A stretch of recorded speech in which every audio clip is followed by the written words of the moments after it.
হিলিতে বাংলাদেশি সহ গ্রেপ্তার ৩। বড় সাফল্য পেল দক্ষিণ দিনাজপুর জেলা পুলিশ। গোপন সূত্রে খবর পেয়ে হিলি থানার ত্রিমোহিনী এলাকা থেকে এক বাংলাদেশি নাগরিক সহ ৩ জনকে গ্রেপ্তার করল পুলিশ।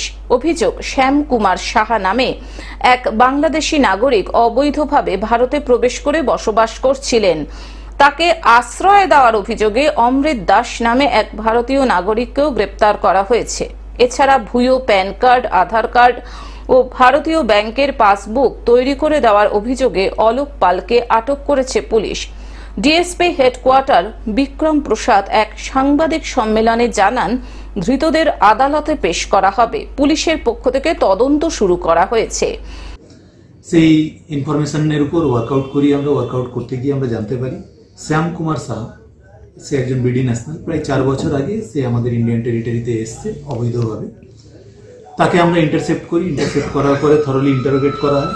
ইন্টারোগেশনে জানা যায় সে হিলি এলাকারই অমৃত দাস বলে একজন ব্যক্তি, তার বাড়িতেই শেল্টার নিয়েছে, তার ফিশ ফার্ম, সেখানে শেল্টার নিয়েছে এবং সেখানেই সে মাছের দেখাশোনার কাজে নিযুক্ত রয়েছে। তার আধার কার্ড এবং প্যান কার্ড তৈরি করেছেন ইন্ডিয়ান। যার কাছ থেকে তিনি এই আধার এবং প্যান কার্ড তৈরি করেছিলেন সেই ব্যক্তির নাম আমরা জানতে পারি এবং কালকে রাত্রেই আমরা রেড করে সেই ব্যক্তির নাম অলোক পাল, তাকে আমরা অ্যারেস্ট করি। দক্ষিণ দিনাজপুর থেকে জয়দীপ মৈত্রর রিপোর্ট, গ্লোব নিউজ। এখন থেকে গ্লোব টিভি দেখুন আপনার স্মার্টফোনেও। গুগল প্লে স্টোর অথবা অ্যাপল স্টোর থেকে ডাউনলোড করুন গ্লোব টিভি লাইভ অ্যাপ। এছাড়াও জিও টিভি অ্যাপ থেকেও দেখুন গ্লোব টিভি লাইভ।